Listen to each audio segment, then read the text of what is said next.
Mahesh Bhatt basically मेरे mentor हैं। मैंने ज़िंदगी की जो शुरुआत की नाटक की उनके साथ की 10 साल से। उनके सारे तमाम फिल्मों को हमने थिएटर में अडेप्ट किया है और मेरी लाइफ में अगर कुछ होता है तो बिना भट्ट साहब के नहीं हो सकता है। प्ले के बाद तुरंत बाद हमने कहा कि जो आप प्ले कर रहे हैं इसके माध्यम से तो आप कुछ हज़ारों तक पहुंचेंगे, लेकिन ये एक ऐसी कहानी है क्योंकि पिछले 30 साल से मैं सिविल सर्विस एस्पायरेंट्स को गाइड कर रहा हूँ, लाखों से मिला हूँ और हज़ारों के साथ भागीदारी निभाने का मौका मिला जो आज सिविल सर्विसेज में है, तो उनकी जीवन को उतार कर उनमें से बना है। फर्स्ट अटेम्प्ट में क्लियर किया। दिल्ली में आया तो हाफ टिफिन खाना खा के रहते थे। इंटरव्यू यूपीएससी में जाने के लिए कोर्ट नहीं था तो किसी से मांग करके लिया था। तो ये जो कहानी बनी है इंस्पायर, ये इंस्पिरेशन देने के लिए बनी है। लहरों से डर कर नौका पार नहीं होती और कोशिश करने वालों की कभी hi Imran, Shruti and AK Mishra sir, welcome to Delhi, welcome to our studio. Delhi तो आप लोगों के लिए दूर नहीं है, ये तो क्लियर है। और ये मैंने इसलिए बोला, मैं आपको बता देती हूँ, आप सोच रहे हो कि मैंने ऐसा क्यों बोला, आखिर ये कहाँ से आ रहे हैं। इनकी फिल्म का नाम है अब दिल्ली दूर नहीं, जिसका पोस्टर आपको पीछे बहुत आराम से दिख रहा होगा। कहानी है, जहाँ तक हम लोगों ने ट्रेलर देखा और हमने अभी तक समझा है कि एक बिहार बेस्ड आईएएस ऑफिसर की कहानी है, उनसे इंस्पायर्ड है या फिर उनकी बायोपिक है, ये ज़रूर मैं अभी जानना चाहती हूँ। लेकिन शुरुआत करते हैं इससे कि ये स्टोरी का आइडिया कहाँ से आया कि इसके ऊपर फिल्म बनाते हैं, कौन बताएगा? स्टोरी का आइडिया ऐसा है कि हम कुछ सब्जेक्ट सोच रहे थे कि कुछ मीनिंगफुल होना चाहिए, क्योंकि हमें लगता है कि लोग ना एक कैरेक्टर से कनेक्ट नहीं कर पाते हैं। अभी भी कुछ फिल्में आती हैं कि हीरो धक्का देता है, वो ट्रेन के साथ पूरी नीचे गिर जाती है, सुपर हीरोज़ की फिल्म आती है। तो मुझे लगता है कि हमें एक किरदार की तलाश थी। ऋषिकेश मुखर्जी के ज़माने की फिल्मों से बहुत इंस्पायर्ड रहे हैं। तो ऐसे बहुत सारे इंटरव्यूज़ देख रहा था, तो हमें लगा क्यों ना कि एक किरदार हमारे बिहार से हो जो दिल्ली आता है। चूँकि मैं नॉर्थ कैंपस दिल्ली यूनिवर्सिटी में रहा हूँ, मुखर्जी नगर में रहा हूँ, बड़े सपनों के साथ आता है। बक्सा उठा के, जब हम भी आए थे बिहार से, तो वैसे बक्सा उठा करके आए थे। और वो आईएएस जब बनता है तो फिर एक अलग उसकी रोशनी आंखों में बड़ी तेज़ होती है, शुरू में बड़ा डरा समा होता है। तो वहाँ से हमने उसको लिया और फिर जब तलाश शुरू की तो गोविंद जायसवाल जी की ज़िंदगी की कहानी पर जाकर हम रुक गए। बड़ा अच्छा लगा उनकी जो सादगी है कि आज भी 17 साल हो गया मगर आज भी सिंप्लिसिटी में आपको लगेगा नहीं कि आप एक आईएएस ऑफिसर से मिल रहे हैं। बहुत हम्बल फैमिली थे, फादर रिक्शा चलाते थे। फर्स्ट अटेम्प्ट में क्लियर किया। दिल्ली में आया तो हाफ टिफिन खाना खा के रहते थे। इंटरव्यू यूपीएससी में जाने के लिए कोर्ट नहीं था तो किसी से मांग करके लिया था। और तो बड़ा लगा कि मतलब गूस बम्प सा होता है, सुन के लगता है कि क्या सच में ऐसा होता है। और फिर उनसे मिले, उनसे बातें की तो लगा कमाल इंसान है वो। तो वहाँ से फिर हमने एक फिक्शनल कैरेक्टर को डेवलप किया, बिहार का अभय शुक्ला, और उनकी ज़िंदगी के कुछ हिस्सों को लेकर के हमने एक बेसिक तैयार किया और फिर इसको डेवलप करके आगे बढ़ाया। तो इज इट दैट कि आइडिया आपको आया एंड देन आप इनके पास गए? जी, उसके बाद हमने उसको एक स्टेज प्ले पर थोड़ा सा एक अलग फॉर्मेट। एक्चुअली हुआ ये था कि 2017 में एक प्ले कर रहे थे वहाँ सीएसवाई क्लब में, और वहाँ मैं इसको देख रहा था, महेश भट्ट साहब भी वहाँ थे। तो प्ले के बाद तुरंत बाद हमने कहा कि जो आप प्ले कर रहे हैं इसके माध्यम से तो आप कुछ हज़ारों तक पहुँचेंगे, लेकिन ये एक ऐसी कहानी है क्योंकि पिछले 30 साल से मैं सिविल सर्विस एस्पायरेंट्स को गाइड कर रहा हूँ, लाखों से मिला हूँ और हज़ारों के साथ भागीदारी निभाने का मौका मिला जो आज सिविल सर्विसेज में है, तो उनकी जीवन को उतार कर उनमें से बना है। तो उसी में से एक कहानी जो जैसे गोविंद जायसवाल जी की कहा उन्होंने, उससे इंस्पिरेशन लिया गया। लेकिन इसमें अनगिनत जो स्ट्रगलर हैं, सक्सेसफुल कैंडिडेट्स हैं, टॉपर्स हैं, उनकी कहानी को लिया गया। और इंटरेस्टिंग बात यह है कि इमरान ने बहुत ही मेहनत की उसके कारण से कि ये चाणक्य आईएएस अकेडमी सेंटर्स पे भी आए, कैंडिडेट से मिले, ऑफिसर से मिले, उसको फील किया, क्लास में बैठ के देखा, हर तरह के महसूस किया उन्होंने कि ये ज़िंदगी क्या होती है जो एक अच्छे एक्टर को करना चाहिए। And he has really played very excellent role. And Shruti ji ने तो ज़बरदस्त साथ दिया है इस पूरे इनको आईएएस बनाने में, पूरे सीन में, जो लोगों को देखने में मज़ा आएगा कि कैसे एक इंस्पिरेशन, एक लव एक व्यक्ति को कहाँ कैसे पहुँचा सकता है। अच्छा, आपने बोला कि गोविंद जायसवाल जी से इंस्पायर्ड स्टोरी है, हमने ट्रेलर में भी देखा, दिख रहा है। हाँ, दो वो बात अलग है कि उनका नाम कहीं पर ना ट्रेलर में दिखाया गया है, ना ही डिस्क्रिप्शन में अगर हम ट्रेलर की देखते हैं बहुत बार होता है कि वहाँ पर नाम होता है, वहाँ पर भी नहीं है, बट पता है कि उनसे इंस्पायर्ड स्टोरी है। तो क्या उन्होंने भी आपको पूरा टाइम दिया वो चीज़ें समझने के लिए, उनका कैरेक्टर समझने के लिए? बहुत कुछ बताया। जब मैं पहली बार बात हुई तब गोवा में थे और फिर हमारा बातों का सिलसिला शुरू हुआ, तो मेरे बड़े अनगिनत सवाल होते थे, तो वो बात कर लेते थे। अच्छा ठीक है, शाम को कीजिएगा फ़ोन, चूँकि सेक्रेटरी लेवल पर गोवा में थे। तो मैंने पूछा कि अच्छा आपने क्या सोचा गोविंद जी कि अगर मैं आईएएस बन जाऊँगा तो सबसे क्या चीज़, पहली चीज़ जो मेरी लाइफ में आईएएस बनने के बाद होनी चाहिए। तो उन्होंने कहा कि मुझे लगता था कि जब मैं आईएएस बन जाऊँ और अपने घर पर जाऊँ तो डाइनिंग टेबल पर एक फ्रूट का बास्केट होना चाहिए। तो मतलब अभी भी महसूस करता हूँ। तो हर चीज़ को पूछा और उनके जब इंटरव्यू का टाइम था तो उनके फादर बहुत बीमार पड़ गए थे और इनके पास बहुत गरीबी थी, मतलब पैर में बहुत बड़ा जख्म हो गया था, इलाज कराने के पैसे नहीं थे। फादर पानी में रोटी डाल करके खाते थे और गांव वाले कहते थे कि देखो बाप मर रहा और बेटा दिल्ली में ऐश कर रहा है। मगर ये कहते थे मैं कर क्या सकता था, मैं अगर कुछ कर सकता तो आईएएस बनने के बाद ही कर सकता। और दोस्त को कहा था कि अगर इन केस कुछ ऐसा हो भी जाता तो मुझे बताना मत, क्योंकि फिर मैं कभी 15 दिन चले जाएंगे और कभी आईएएस नहीं बन पाऊंगा मैं। और बचपन में बहुत मुश्किल से दौर गुजरा इनका। जब वो स्कूल जाते थे, कॉलेज जाते थे, स्कूल जाते थे तो कोई बात नहीं करता था, क्योंकि स्टूडियस थे तो एडमिशन तो हो जाता था। और एक बार एक दोस्त के फादर ने जब वो घर गया तो धक्के दे करके बाहर निकाला था, तो रोए थे बहुत। और अगले दिन टीचर से पूछा कि ऐसा क्यों होता है, तो बोले कि तुम्हारा बैकग्राउंड पता है ना, कौन चाहता है कि रिक्शे वाले के बेटे के साथ खेले। तो उन्होंने पूछा कि बैकग्राउंड कैसे बदल सकते हैं, तो बोला कि तुम आईएएस बन जाओ। हंसते हुए मजाक में बोला था, मगर उन्होंने बोल दिया कि भाई इसी बनूंगा। श्रुति, आप बताओ, आप इस फिल्म के साथ कैसे जुड़े? ऑडिशंस प्रॉपर हुए, मीटिंग्स किस तरह से हुई, एंड कब बोला कि हाँ कर रहे हैं अब हम? सो आई विल ऐड उनके आंसर में थोड़ा सा। सो ये फिल्म एग्जैक्टली बायोपिक नहीं है, ये इंस्पायर्ड कहानी है। तो ये जो कहानी बनी है इंस्पायर्ड, ये इंस्पिरेशन देने के लिए बनी है। सो हम लोगों ने ऐसी कहानी बनाई है। तो जो मेरा किरदार है वो जो गोविंद जायसवाल जी के असली में नहीं था लाइफ में, या ये सिनेमैटिक लिबर्टी जो हम बोलते हैं, ये वो है। तो दिस एन इंस्पायर्ड स्टोरी कि उनकी कहानी, उनकी स्ट्रगल हम लोगों ने एक बड़ी स्क्रीन पर दिखाई है एज अ फिल्म। एंड इनका जो किरदार है अभी, उनकी एक अपना किरदार की कहानी है, और नियति जो मेरा किरदार है उसकी अपनी कहानी है। सो ऑडिशंस, एक्चुअली मैंने जिस सीन को ऑडिशन दिया था वो सीन फिल्म में स्क्रिप्ट में चेंज हो गया। वो मुझे बड़ा मज़ा आया था ऑडिशन देकर। मैंने पहले कई फिल्म्स तेलुगु और पंजाबी फिल्म्स करी हैं, सो मेरे लिए ये हिंदी फिल्म फर्स्ट थी। तो जब ऑडिशन दिया हमने, काफ़ी खूंखार सीन था बिकॉज मेरा कैरेक्टर उस टाइम पे was undergoing a lot of construction, मतलब अंडर वर्क था। सो मुझे मज़ा आया सीन करके। और बस फिल्म कैसे मिली, कैसे हुई, आई थिंक ये एकदम चुटकी में सब कुछ होता गया। So it just came to me, and when it came to me I realize कि लड़की का रोल काफ़ी अच्छा है, क्योंकि फिल्म की स्क्रिप्ट ओवरऑल बहुत इंस्पायरिंग है। तो जिस तरह से मेरा कैरेक्टर इनके कैरेक्टर को आगे अपनी मंजिल तक लेके जा रहा है, I thought it was very important, because आज के टाइम पे अगर आप कोई कैरेक्टर प्ले कर रहे हो, यू हैव टू नो कि वो कैरेक्टर का महत्व क्या है, what is that character doing उस फिल्म में। So my character is doing a lot. तो मज़ा आया करके। अच्छा, आप लोगों को ऐसा लगता है, क्योंकि हम सबके सब इस टाइम OTT प्लेटफॉर्म्स पर कुछ ना कुछ देखते हैं, नेटफ्लिक्स है, then there ZEE5, Amazon prime video, हम लोग वहाँ पर भी हैं, देन फिल्म्स आती है, फिल्म्स को भी आप सिनेमा हॉल में जाके देखते हो, देन OTT पर भी देखते हो। तो अगर हम रीसेंट कंटेंट की बात करें, रीसेंट रिलीजेस की बात करें, तो बहुत सारे इस तरह के रिलीजेस हुए हैं अभी जो एजुकेशन सेक्टर से रिलेटेड हुए हैं। अभी एकदम अगर मैं लेटेस्ट की बात करूँ तो फिजिक्स वाला आई थी, वो कहानी थी अलक पांडे की। उनकी कहानी भी बहुत इंस्पायरिंग, शुरुआत से रैग्स टू रिचेस, जैसे आप लोग बता रहे हैं कि कैसे गरीब घर से वो आए और कैसे इतना बड़ा नाम बताया कि आज उनके खुद के इतने बड़े बड़े इंस्टीट्यूट्स हैं, सर भी यहाँ बैठे हैं, इनके खुद के हैं। तो कहीं ना कहीं आपको लग रहा है कि अब कंटेंट एक अलग तरफ जाने लगा है कहीं ना कहीं। से समथिंग ऑन दिस, कोविड के बाद आई बिलीव कि हम सब एक होप पे हैं, होप से अटके हुए हैं। और अभी भी कि एजुकेशन सेक्टर बहुत बड़ा है, मेरे ख्याल से एजुकेशन सेक्टर तो हमेशा से ही बहुत बड़ा है, मेरे ख्याल से नहीं है। एंड दिस इज़ वन जहाँ पर कभी भी कुछ डाउन हिल नहीं होगा। आपका मेडिकल, आपका education is always an up hill. और आई बिलीव ये जो कहानियाँ इस तरह की हैं, ये हमेशा आपको आगे बढ़ने का एक पर्पस देती हैं। तो हम लोग पर्पसफुल कहानियाँ देखना चाहते हैं, क्योंकि we all want to move forward, हम आगे बढ़ना चाहते हैं।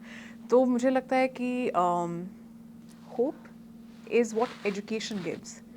बोलते हैं ना कि आप मेहनत करोगे, आप पढ़ाई करोगे, तो वो पर्पस देता है education. And I think that's why लोगों को मज़ा आता है, क्योंकि उनको लगता है कि हम भी कर सकते हैं, लाइक दैट। खास करके ये जो फिल्म है ना, मोटिवेशन, क्योंकि हर व्यक्ति की लाइफ में कुछ न कुछ स्ट्रगल होता है, तो इसका जो क्रक्स ऑफ मैसेज है, failures are pillars of success, जो आमतौर पे हम बोलते हैं। तो कैसे, तो not only for civil services, but आप लाइफ में कुछ भी अलग करना चाहते हैं, ओवल करना चाहते हैं, तो आपको संघर्ष करना पड़ेगा। और संघर्ष के लिए यदि आप तैयार हैं, आपकी चॉइस है, संघर्ष को अपनी चुनौती समझें या बदनसीबी समझें, लेकिन किसी को भी लाइफ में कुछ करने के लिए उसको अलग से करना पड़ता है। तो इस तरह के मैसेज एवर लास्टिंग है, सिर्फ एंटरटेनमेंट नहीं है, एंटरटेनमेंट के साथ में जोड़ करके आप एक मैसेज दे रहे हैं, जो उसके डायलॉग्स, लाइव चीज़ें तो जैसे श्रुति जी ने कहा कि इसमें जो कोविड के टाइम में लोगों ने संघर्ष के जीवन देखे हैं, बड़ा टाइम था इस तरह का, तो इस तरह की मैसेजेस जो हैं, इसीलिए एजुकेशनल फिल्म जो है काफ़ी पावरफुल हो रही, सक्सेसफुल हो रही, क्योंकि आप एक मैसेज दे रहे हैं जो आज तक नहीं, आगे के लिए भी आपके लिए वैलिड है। सबके लिए चांस बराबर है। सबसे अच्छा आप अभी क्या आप देखिए, सबसे अच्छा एग्जांपल अगर है तो 3 इडियट्स है। एजुकेशन सिस्टम पे था तो, है ना, और कहानियों से, गानों से, स्टोरी से, इमोशन से उसको ज़िंदा बनाया जाता है। क्योंकि मान लीजिए गोविंद जायसवाल की जर्नी किसी ने देखी नहीं, सिर्फ सुनी है या पढ़ी है, लेकिन अब पर्दे पर जब आती है ना तो उस जर्नी से लोग इंस्पायर्ड होते हैं। नॉर्मली जब हम लोग छोटे थे, बचपन में थे, मुझे याद है कि जब भी 15 अगस्त होता था तो हर जगह कोचिंग में एक ही गाना चलता था, ए मेरे वतन के लोगों ज़रा आँख में भर लो पानी, यहाँ से लेकर जहाँ तक जाते थे।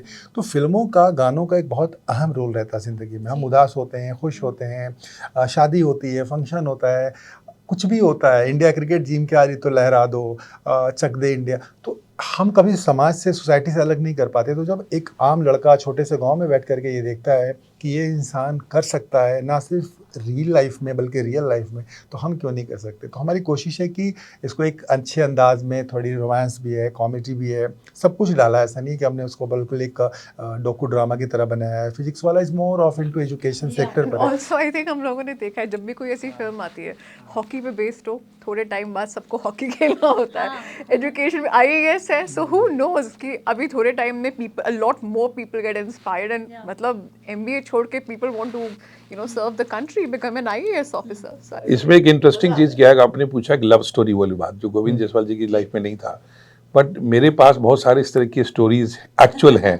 तो मैं इमरान के साथ में ये शेयर कर रहा था कि बिना लव स्टोरी की बात, क्योंकि सीधा साधा एक स्टूडेंट आता है बिहार से जो लड़कियों से बात करने से भी डरता है दिल्ली में आकर के, और बहुत झिझक होती है, और देखेंगे एक बड़ा एक साइलेंट लव चल रहा होता है पूरे एक्टर के, इमरान जो है उसमें।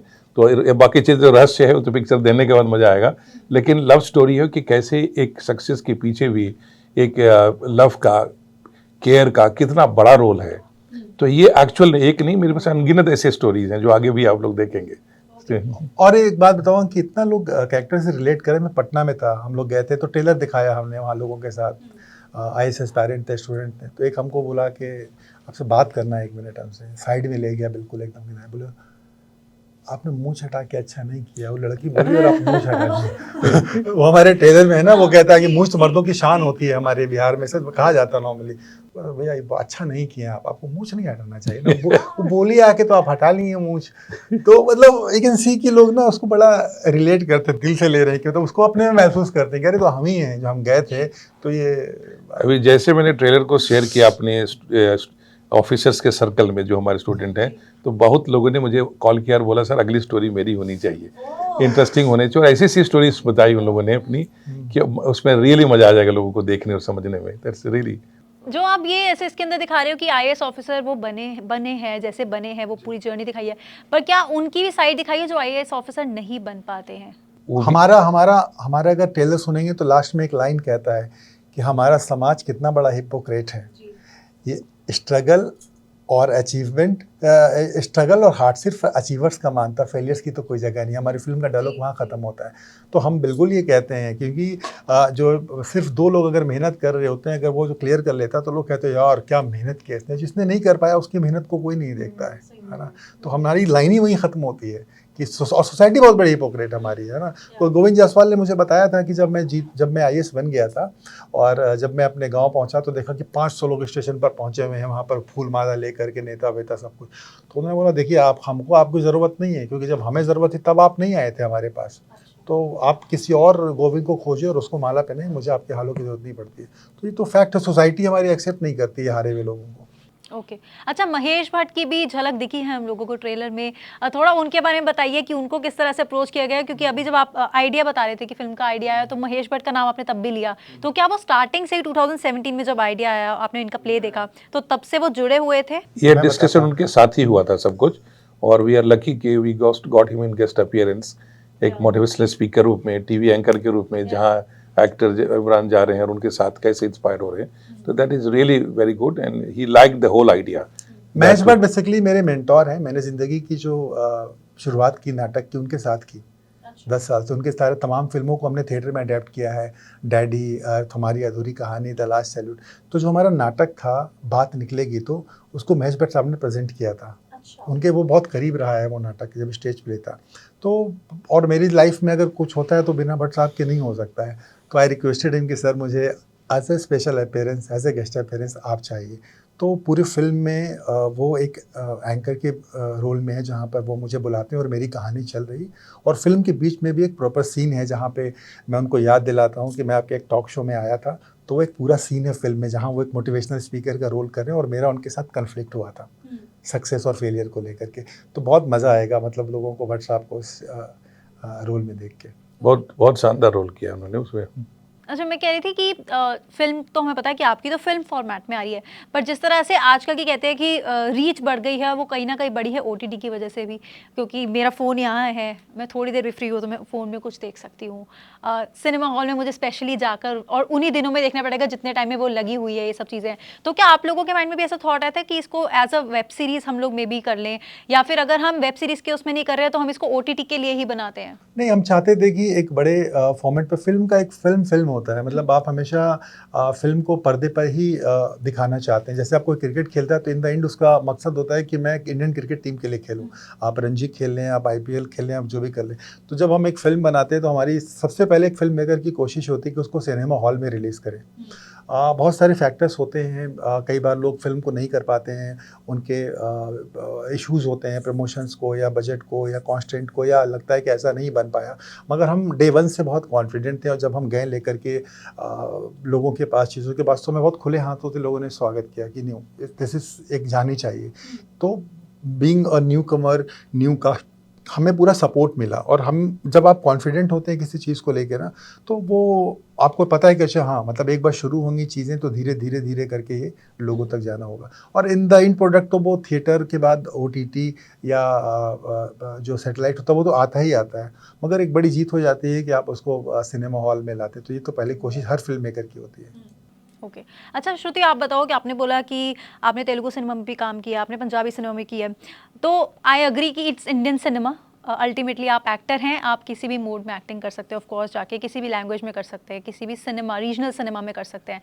बट कहीं ना कहीं क्या वर्किंग स्टाइल में थोड़ा सा डिफरेंस दिखा है अभी तक कहीं? हाउ डू आई से, सी एवरी प्रोडक्शन, हर लैंग्वेज, चाहे आज के टाइम की मैं बात करूँगी, आप मेरा एक्सपीरियंस पूछ रहे हो कि आज का, क्योंकि बहुत सालों में बहुत कुछ चेंज हो गया है जी। सो आई वुड से जब मतलब मुझे 10 साल हो गए इंडस्ट्री में, एंड जब मैंने स्टार्ट किया था तब मुझे बहुत डिफरेंस लगता था south cinema and Punjabi cinema की वर्किंग में। आज के टाइम पर वो काफ़ी चीज़ें ब्लेंड हो गई हैं, क्योंकि बहुत सारे साउथ टेक्नीशियंस वो लोग काम करते हैं पंजाबी में भी, हिंदी में भी। एंड इवन दो हमारी पंजाबी इंडस्ट्री भी टेक्निकली बहुत स्ट्रॉन्ग हो गई है। सो सी डिफरेंस तो है। मैं पंजाबी बोलती हूँ तो वो मेरी लैंग्वेज है, हिंदी बोलती हूँ वो मेरी लैंग्वेज है। तेलुगु मैं लिप सिंक, या इट्स नॉट ईजी। तो थोड़ा इमोशनली परफॉर्म करना थोड़ा मुश्किल होता है। डिफरेंस तो रहता है, आई विल से दैट। वो डिबेट अलग ही लंबा टॉपिक है। एक और चीज़ बोली जाती है, और ये मैं नहीं बोल रही, मैंने कई ऐसे साउथ स्टार्स के भी इंटरव्यूज़ लिए हैं, हिंदी स्टार्स के भी बहुत सारे इंटरव्यूज़ लिए हैं, नॉर्थ के स्पेसिफिकली। तो ये चीज़ मैंने ज़रूर सुनी है कि कहा जाता है कि एक्टर्स को ना साउथ में बहुत ज़्यादा इज्जत दी जाती है, वहाँ तो सर पे बिठा कर रखते हैं, ऐसा वाला स्टेटस। Is that true? वहाँ पर सिनेमा को बहुत इज्जत दी जाती है। मैंने for all the films that I have done अभी तक, ऐसी कोई फिल्म नहीं है except for only Telugu film जहाँ पर audience first day first show में, या स्क्रीनिंग हो या प्रीमियर हो, किलो किलो फूल फेंके जा रहे हैं on the screen. And when I saw that for the first time when I did my film पटास, it was with Kalyan Ram and the NTR banner. That was my first Telugu film. For me, it was so new. और मैं देखकर रही थी कि यार इतना तो मैंने मंदिर में फूल किसी को चढ़ाते नहीं देखा। तो वो वाला जो वर्शिप है वो सिनेमा का वर्शिप है, और हम लोग we are just a part of that. So वो इनडायरेक्टली आ ही जाता है डोमिनो इफेक्ट में एक्टर्स पे, तो एक्टर्स का फिर वर्शिप होता है। एंड या वो है दैट, वो एक्चुअली सिर्फ साउथ में देखा है मैंने। तभी मैंने पूछा, मेरे को वो स्टारडम सिर्फ साउथ में ही है। जो आपको एक झलक मिलती है किसी, चाहे आप सोशल मीडिया पे फॉलो कर रहे हो एक्टर्स को, वो जो आपको प्यार, वो झलक मिलती है, वो आपको मेनली साउथ फैंस से मिलती है, वो I seen. Okay, may be वो जगह जगह की बात है, तो वो जगह-जगह चीज़ है कहीं ना कहीं। एके मिश्रा सर, आप बताइए, आप तो सक्सेस गुरु आपका नाम है, तो क्या इसका मतलब ये है कि फिल्म जो भी आप कर रहे हैं वो पहले से ही सक्सेसफुल और हिट होने वाली है? नहीं, ये तो होगी, क्योंकि ये हमने उसके तो हिसाब से होगी। मेहनत की है। क्योंकि ये तो हमने जो जिस तरह से हम कैंडिडेट के ऊपर मेहनत करते हैं सक्सेस की, उसी प्रकार से सबसे बड़ी बात है कि हमें भी मजा तब आता है जब मैंने कहा ना, एज एन एक्टर इमरान आए और एक एक चीज़ को इतना पैशनेटली तो समझने की कोशिश की है कि उस फीलिंग को उतारा उसमें। और स्टोरी भी मैंने कहा इसमें लव स्टोरी भी है, और रियल लव स्टोरी को ही हमने इसको पैकेज किया है, लेकिन अब उसके हमने किसी जीवन से नहीं उतार करके, लेकिन this is the truth of that. तो ये फिल्म तो एक्चुअली दिल को छू जाएगी, इतना बढ़िया है। और ख़ास करके not only civil service aspirant, but जितने यूथ हैं कंट्री के जो इसको पाएंगे और देखेंगे कैसे हम, चाहे एंटरप्रेन्योर बनना है आपको, चाहे एजुकेशनिस्ट बनना है या एएस बनना है या किसी फील्ड में जाना है, तो ये एक बहुत बड़ा मैसेज देने जा रहा है in a very nice way, in a romantic way, right. And गाने भी जुबिन नौटियाल जी की है, कितना ज़बरदस्त आप देख रही हैं, तो it is going in a big way. And इसको काफी अच्छा रिस्पांस भी मिल रहा है आपके सॉन्ग को। वेरी गुड, वेरी इनफैक्ट आपको एक चीज़ बड़ी इंटरेस्टिंग बताऊं कि जैसे मैं नॉर्थ कैंपस से मैंने कहा कि रहा और मुखर्जी नगर एरिया में रहा, जहाँ हर कोई आईएएस बनना चाहता है, और मेरे रूममेट ने भी आईएएस सिविल सर्विस क्लियर किया, जो मेरा रूममेट था। बट वो एक बहुत अच्छे फैमिली से था, एक सर्वेंट रहता था, तो उनकी जर्नी को हम वैसे नहीं समझ पाए कि कितना एक स्ट्रगल एक लाइफ में होता है करने के लिए। हम चाहते थे वो आईएएस या सिविल सर्विस क्लियर करे ताकि हमें ना वो ट्रैफिक पुलिस पकड़ लेती थी बाइक पे, तो हमारे को छुड़वा दे, वो बार बार 100 रुपया देगी। तो अभी भी उनको कई बार फ़ोन कर देते हैं तो कहते हैं क्या यार, बैठा हुआ कैबिनेट मीटिंग में, तुम क्या अगले बात कीजिए, बोल रहा है कि पैसे चालान देना पड़ेगा। तो लेकिन और उस वक्त हमारा फोकस क्या होता था, बत्रा सिनेमा में फिल्म कौन सी लग रही, टिकट कैसे मिलेगा उसका। तो तब उनकी स्ट्रगल नहीं देख पाए जो उनकी जो था। आज लगता है कि अगर उस वक्त पता चल गया होता ना तो सही में निकाल लिए होते, मतलब सिविल सर्विस एग्जाम निकाल लिए होते। अगर इतना मोटिवेशन अगर मिल गया होता उस वक्त की होती है, तो इतना, मतलब ये कहते हैं ना कि एक शेर है बहुत अच्छा कि हमसे पूछो कितना लहू मांगती है गज़ल, लोग समझते हैं धंधा बड़े आराम का है। तो मतलब वो लगता है कि अरे यार, गए एग्ज़ाम लिखा, पेपर लिखा, और आप एक कलेक्टर बन करके निकले और लाल बत्ती हरी बत्ती मिल गई और आप वो करें। बहुत जो एक पहला अटेम्प्ट होता और एक आखिरी अटेम्प्ट, जब मैं क्लास में बैठता था तो जब मैं मिलता था, कोई पहले अटेम्प्ट में होता तो कोई आखिरी अटेम्प्ट होता था, दोनों की थॉट प्रोसेस बहुत अलग होती थी। उसका आखिरी बचा हुआ है, लास्ट अटेम्प्ट बचा हुआ है, उसको लगता है सिक्योरिटीज़ नहीं हुआ तो क्या होगा, क्योंकि आप इतना बड़ा सपना देख लेते हैं, उससे बड़ा सपना कुछ नहीं हिंदुस्तान में हमारे। तो मतलब बड़ा एक अच्छा तजुर्बा रहा। मुझे लगा कि ये मोटिवेशन पहले मिलती तो शायद मैं भी कहीं ना कहीं मतलब वो हो गया होता है। वैसे मैं बताऊं, सिविल सर्विसेज की तैयारी में चाहे वेल ऑफ फैमिली से आए या गरीब परिवार से आए, संघर्ष में किसी की कमी नहीं रहती, बहुत ज़्यादा वो नज़र नहीं आता, मैंने ये नज़र नहीं आता। देखिए, जो ऐसा नहीं कि कोई वेल ऑफ फैमिली से तो वो आराम से आईएएस मिल जाएगा, ऐसा नहीं। It's a very challenging exam, लेकिन स्ट्रगल तब ज़्यादा बढ़ जाता है जब रिसोर्सेज नहीं है, उसके पास इकॉनमी नहीं है, खाने का इंतजाम नहीं है, रहने का इंतजाम नहीं है। मैं 1993 से चाणक्य अकेडमी को चला रहा हूँ। मैंने कहते हैं ना, लाखों को देखा, हज़ारों के साथ तो जुड़ करके सिलेक्शन नहीं कर पाए। सबके जीवन में आपको एक अलग तरह क्या दिखेगा, एक संघर्ष है। और इसको कोई भी व्यक्ति, मैंने कहा जैसा कि अच्छा कुछ करना चाहता है लाइफ में, तो कनेक्ट कर लेगा कि ऐसे करने से ये संघर्ष आएंगे, और इसके हिसाब से तो बहुत ही पावरफुल होने जा रही है। आपने पूछा successful, it is going to be mega success. Okay, nice success Guru हमारे साथ है तो हमारा कॉन्फिडेंस ऐसे बढ़ जाता है कि he will, सही बात है। अच्छा, ट्रेलर हम लोगों ने देख लिया है, लेकिन फिल्म आप लोगों ने बनाई है, तो पूरी कहानी आपको पता है, उसका हर पहलू आपको पता है, हर एंगल आपको पता है। तो आप लोगों को क्या लगता है, फिल्म देखने के बाद पहला थॉट जो किसी भी ऑडियंस के या किसी भी व्यूअर के मन में आएगा, तो वो क्या होगा? लहरों से डर कर नौका पार नहीं होती, और कोशिश करने वालों की कभी हार नहीं। मुझे जो लगता है कि इसलिए नहीं कि मैंने वो पोर्ट्रेट किया है, वो किरदार इतना अच्छा है कि लोगों को उससे प्यार हो जाएगा। मतलब this is what I feel, the character is so डरा सहमा, प्यार मोहब्बत, इश्क टूटा हुआ सब कुछ है, और जब जीत करके आता है तो वो किरदार से लोगों के अंदर वो किरदार जो है अभय नियति, वो किरदार उनके अंदर रह जाएंगे। आई रियली होप कि लोगों को प्यार हो, कैरेक्टर से भी हो, और मुझे लगता है कहीं ना कहीं वो इंस्पिरेशन मिले, जो इन्होंने शुरुआत में बोला कि वो इंस्पायर करना लोगों को बहुत ज़रूरी है। और जैसा उन्होंने भी बोला, सर ने बोला कि चाहे वेल ऑफ फैमिली से हो, चाहे आप not so well of family से भी हो, लेकिन कहीं ना कहीं मेहनत सभी की है। तो मुझे लगता है कि जितने भी आईएएस स्टूडेंट्स होंगे, कोई ना कोई इनके कैरेक्टर में खुद को देखेगा। इसमें मैं कहना चाहूँगा, जैसे अभी अपनी जिस पे क्लैपिंग की, जिस पे पोइट्री पे, उसकी लास्ट पंक्तियाँ कहती हैं, असफलता एक चुनौती है, इसे स्वीकार करो, क्या कमी रह गई, देखो और सुधार करो।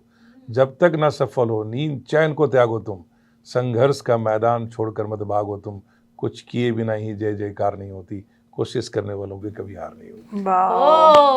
वाह तो चलो, इन्होंने तो कोशिश कर ली फिल्म बनाकर, और इसी के बारे में आज हमसे बातचीत भी करी है, खुलकर बातचीत करी है, बहुत सारी बातें भी बताई हैं जो इंटरेस्टिंग भी थी। आई होप आप लोगों को इंटरव्यू इंटरेस्टिंग लगा हो, लेकिन जो इनका पर्पस था वो ये है कि जाओ फिल्म को देखो और कमेंट सेक्शन में आके जरूर बताना कि फिल्म में क्या अच्छा लगा, किस लेवल तक, किस किस जगह पर सीन में आपने रिलेट किया है, और वो कमेंट से बताएंगे तो ये पढ़ेंगे कमेंट्स को। Thank you, thank you very much for your time today. हमारी कोशिश को है जाके जरूर कमेंट करें, कोई सजेशन है तो दें कि आगे। ऑफ कोर्स देनी चाहिए, तो करना भी है। चलो बाय बाय, थैंक यू।